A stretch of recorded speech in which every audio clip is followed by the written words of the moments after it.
à tous, soyez les bienvenus dans 80 à l'heure. Bonjour ma chère Valentine. Bonjour mon cher Nicolas. Alors je ne comprends plus parce qu'un coup c'est 90 à l'heure, un coup c'est 80 à l'heure. Que se passe-t-il? Eh bien écoute, je crois que c'est très simple. Il faut de la variété, tu vois, pour changer un petit peu, sinon c'est la routine. Un peu comme dans un couple finalement. Bon, ben sommaire.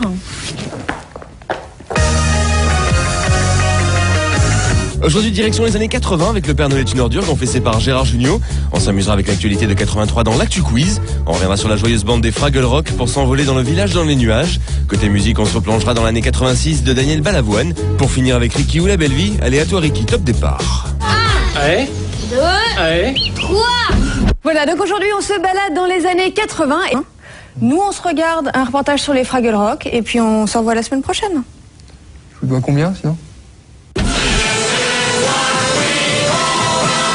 Rappelez-vous, dans les années 70, le Muppet Show triomphait sur tous les écrans de télé du monde entier. Ces marionnettes comiques, qui avaient pour papa l'américain Jim Henson, devront un beau jour partager la vedette avec d'autres Muppets, les Fraggle Rock. Nous sommes en 1983 et la vague Fraggle déferle sur la France.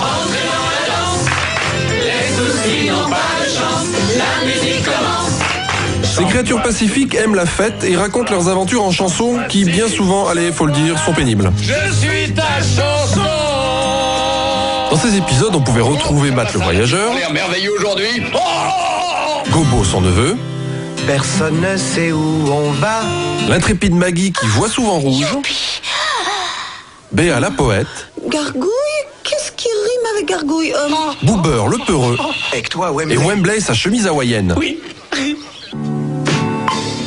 Si les Fraggles vivent tous dans des grottes, ils partagent leur intimité avec de joyeux bâtisseurs, les 12 heures. Constructeurs de tours en substance de radis, ils voient régulièrement leurs ouvrages dévorés par les Fraggles. quelquefois ça. Et oui, les Fraggles adorent les radis qu'ils vont voler dans le jardin d'un petit royaume jouxtant le roc, celui des Trois Gorgues. Ces géants sont la parfaite synthèse entre l'imbécilité et la mégalomanie. Quelquefois, on se sent bien seul, savez-vous. Tout spécialement lorsque l'on est les souverains de l'univers. Regardez celui-là comme il a l'œil vif. Et si les Fraggles sont des chapardeurs de radis, ils se rendent aussi chez les Gorgues pour y solliciter une décharge. La grande crado germaine, l'omnisciente, ouais. Elle prodigue des conseils bien souvent évidents. Suis mon conseil, petit. Reste ici. Mais bon, une poubelle qui parle, c'est déjà assez rare. Alors qu'il était où comme ça? Mais qu'est-ce qui se passe? Où sommes-nous? Oh, on dirait un théâtre. Mais oui, c'est ça. Le problème, c'est que je vois pas le rapport avec les Fraggle Rock, moi. Bonjour, entrez. Entrez dans la danse, comme on dit dans les Fraggle Rock.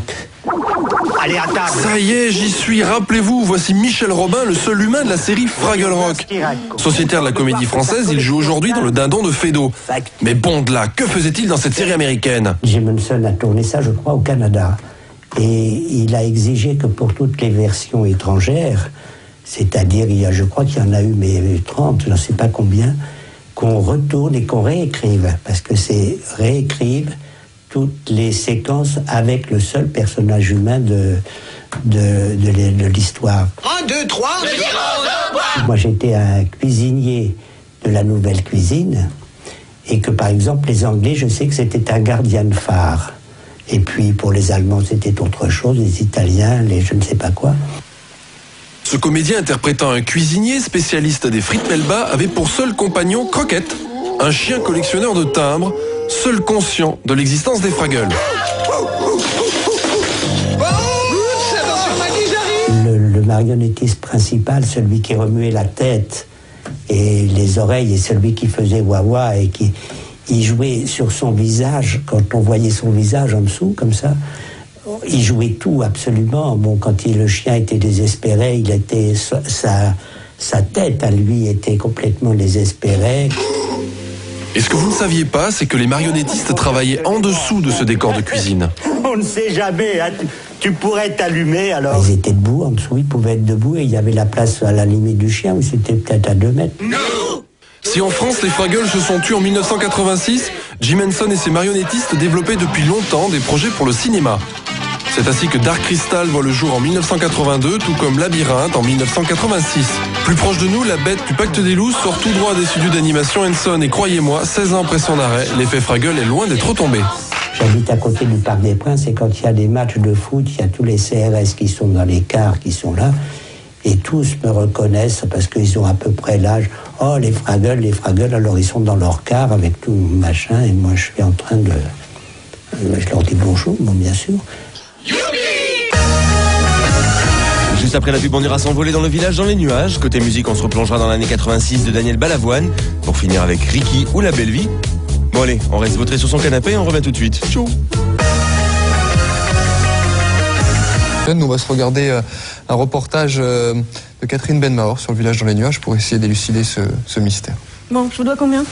Nous arrivions d'un pays sans lumière, nous naviguions sans but près de la terre quand apparut au détour d'un nuage devant nos yeux un pays bleu. Et oui, c'était en 1983, le village dans les nuages.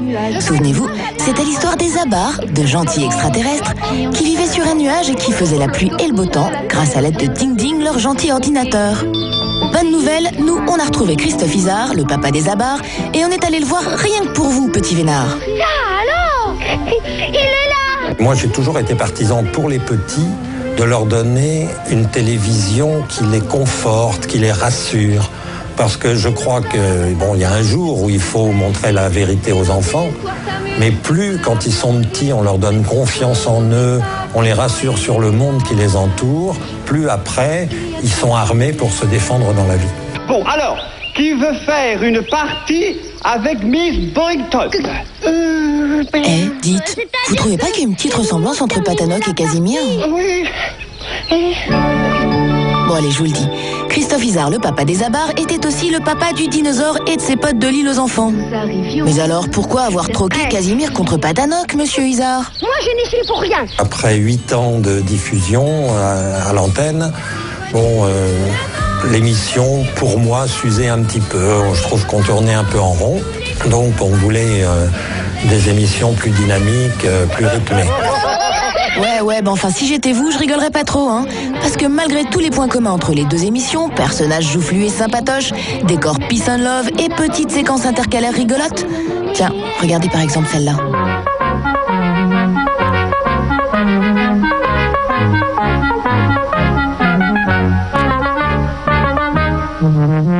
Oui, et bien malgré toutes ces ressemblances, le village dans les nuages a nettement moins cartonné que l'île aux enfants 8 ans plus tôt.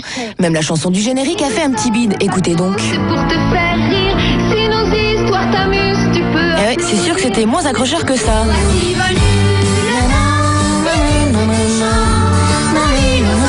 Bon alors dites, monsieur Izard, pourquoi le village n'a pas eu le succès de l'île? Donc l'émission a été d'abord décalée à 5h, puis à 4h30, puis elle est revenue à 5h20, puis elle est repassée à 6h. Et donc, pour les enfants, c'était terrible. Automatiquement, ils étaient un peu perdus. Et je pense que c'est ça qui a empêché le village dans les nuages d'avoir le même impact que l'île aux enfants. Mais bon, le village dans les nuages, c'est quand même quelques anecdotes qui vous rappelleront de bons souvenirs.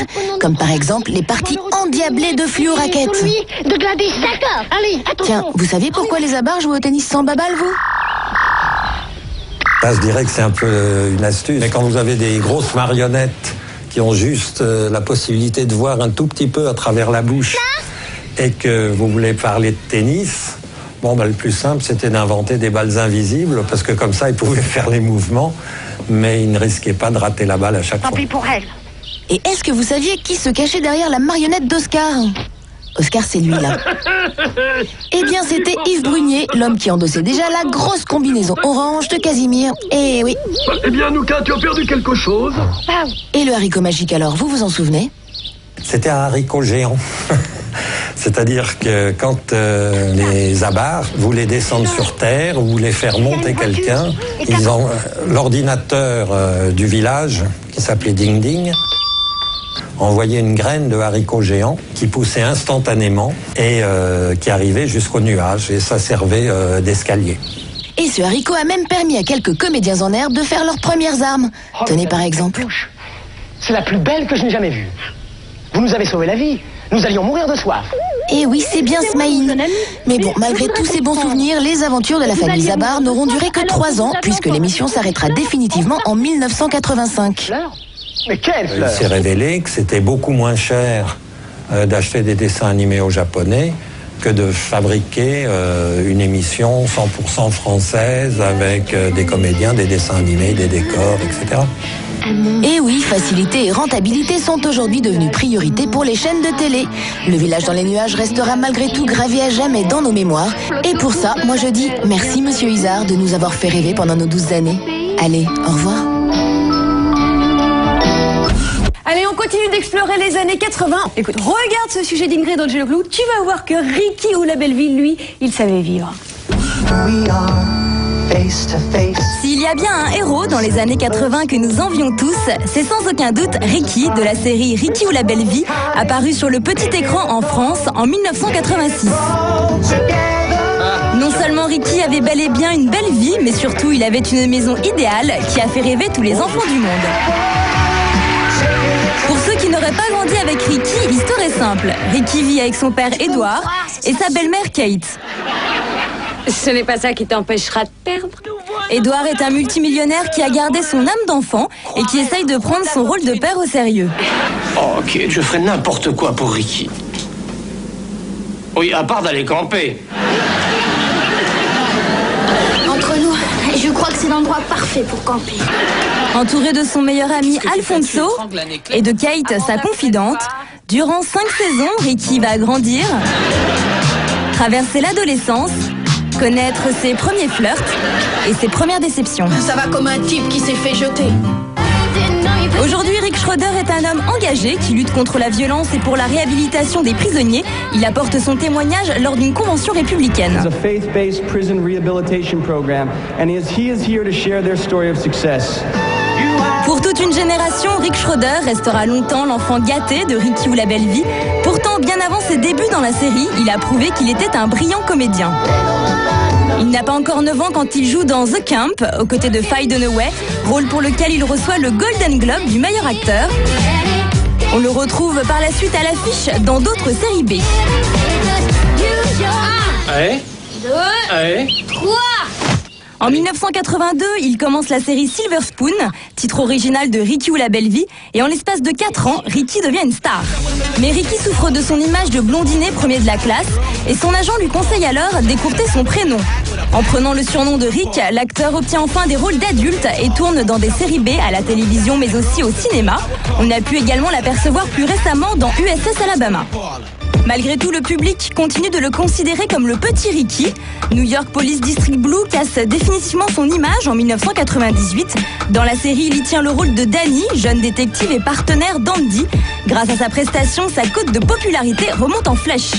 En 2001, Rick quitte New York Police District Blue pour se consacrer au cinéma, mais aussi parce qu'il n'a pas oublié les valeurs de la famille que lui avait inculqué son père fictif.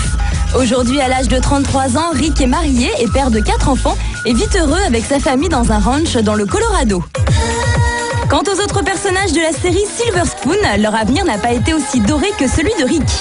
Joel Higgins, le papa de Ricky, aura fait un passage express en télévision et au cinéma. On a pu le voir notamment dans Threesome. Avant de rejoindre la famille des Stratton, Erin Gray, alias Kate, a eu son moment de gloire dans la série Buck Rogers en 1978, où elle protège la Terre. Par la suite, l'actrice n'apparaîtra que très rarement, le temps de quelques séries B. Quant à Alfonso Ribeiro, le meilleur ami de Ricky, il s'est essayé à la musique sans grand succès. Là où vous avez tous pu le revoir, c'est aux côtés de Will Smith dans la série Le Prince de Bel-Air. Et oui, souvenez-vous, c'était lui le cousin rival, Carlton Banks. Tu sais, tout le monde a sa vision. Enfin, ce qui rend aussi mythique cette série, ce sont les happy end, où Edward Stratton donne ses précieux conseils à Ricky et la morale qu'il tire des différentes épreuves de la vie. On avait pu le penser. Il y a un mot pour décrire ce phénomène. C'est lequel? La vie. Et tu sais ce qui m'a plu surtout? Quoi? C'est qu'on était tous les deux. Aujourd'hui, le grand Ricky a bien retenu les leçons de son papa. There are right and wrong choices in life, and we each bear their consequences individually and together. Et voilà, malheureusement, 80 à l'heure, Nico, c'est terminé pour aujourd'hui. Ce qui est bien, c'est que dans cette émission, on n'en fait jamais trop. On se retrouve demain donc avec un florilège du meilleur des années 90. Regardez le programme et rendez-vous demain, c'est là. À jeudi. À jeudi, bye bye. Demain, c'est mercredi. On se retrouve jeudi pour parcourir les meilleurs des années 90. On se replongera en pleine Bruelmania. On reviendra sur Cyrano de Bergerac. On se téléportera dans Côte Quantum. Laurent Cabrol nous rappellera les marches de la gloire. Et on finira avec Hélène et les garçons. Tout ça, c'est dès jeudi. Alors bonne soirée. Ciao.